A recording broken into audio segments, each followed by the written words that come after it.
Alright, welcome to video 3 in the Computer Number Systems video series.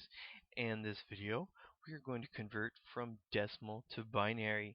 In the last video, we looked at the binary number system, and we looked at how to convert from binary to decimal. In this video, we're going to look at it from the opposite way, converting from decimal to binary.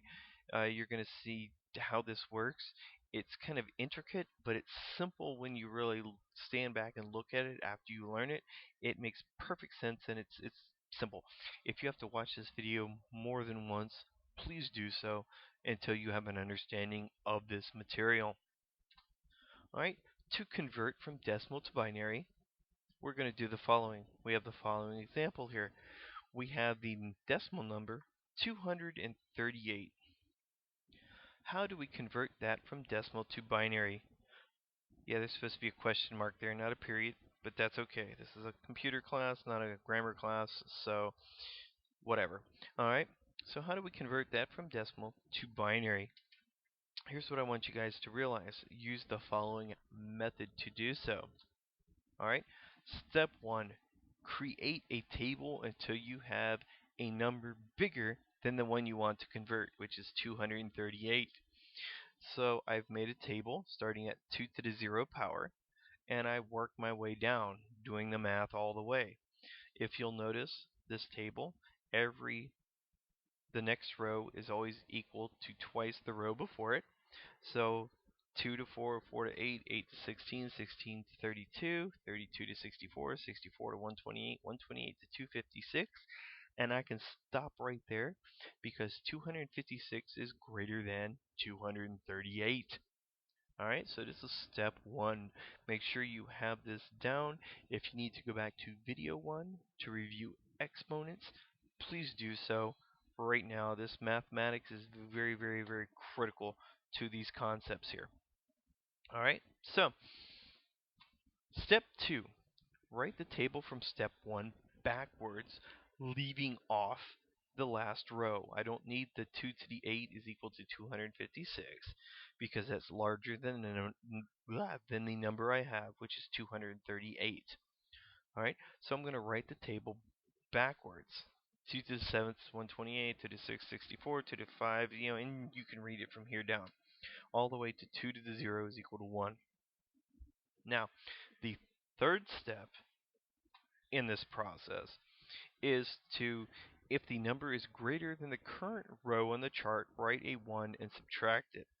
And in fact, let me get down here and let me move this out of the way. I didn't realize that this is going to be in the way of my text. There we go. Shift F5. There we go. Alright, if the number is greater than the current row on the chart, write a 1 and subtract it. Now, if we start from just the left to right here, 2 to the 7th is equal to 128. We know this. So we're going to ask ourselves, is 238 greater than or equal to 128? The answer to that question is, of course, yes. So I take 238, subtract 128 from it, and I get the answer 110. Go down to the next row, and I ask myself, is 110 greater than or equal to 64? The answer to that question is yes. And so 110 minus 64 is equal to 46. Is 46 greater than or equal to 32? The answer is yes. So I do this mathematics and I come up with the answer of 14. Is 14 greater than or equal to 16? Well, no, it's not, so I just leave that blank. There is no mathematics involved in this row. Is 14 greater than or equal to 8? Well, yes, it is. 14 minus 8 is equal to 6. Is 6 greater than or equal to 4? Yes, it is. 6 minus 4 is equal to 2. Is 2 greater than or equal to 2? Yes, it is. So 2 minus 2 is equal to 0. Is 0 greater than or equal to 1? No, it's not. So there's no mathematics involved in this row of the table. Alright, so get used to this table, pause the video, look at this table. Make sure you realize how this table functions. You can plug any set of numbers into this. You can add rows above the first row if you have larger numbers, but be sure to know the mechanics of this table before you continue on. The fourth and final step of this process is you write ones for the yes entries and zeros for the no entries.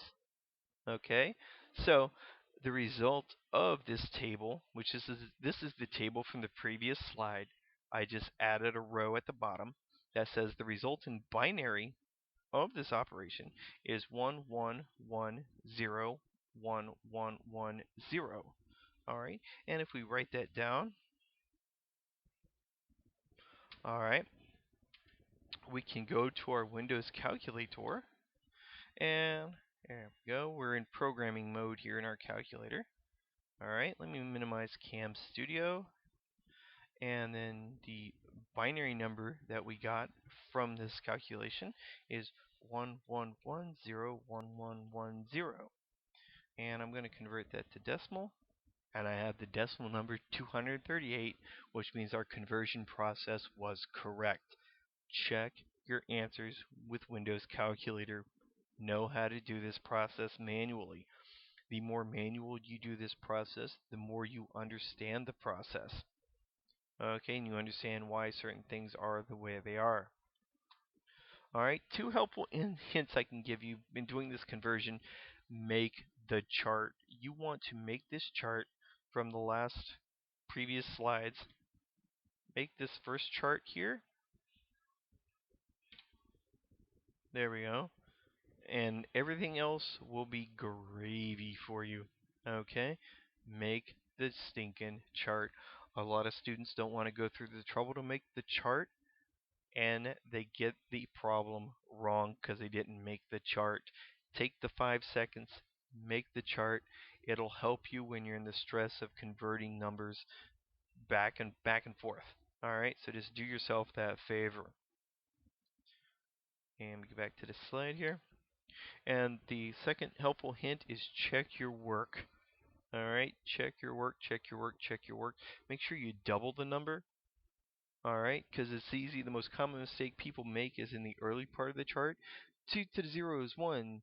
2 to the first power is 2. 2 to the second power is 4. 2 to the third power is 6, which is incorrect. And then they screw themselves on the rest of the chart because they made one simple mistake within like the fourth row of the table, and it carries all the way down. Check your work. Make sure you're doing it correctly. Don't stress out. Okay? So, congratulations! You now know how to convert from decimal to binary. Alright, now that you have all these ones and zeros, how can you herd them and manage all these ones and zeros? Because you can see as numbers get bigger, as decimal numbers get bigger and bigger, if you convert those bigger numbers into binary, you're going to have a crap load of ones and zeros. For example, most computer systems in this day and age have 64-bit hardware in them, which means there's a string of 64 ones or zeros floating around.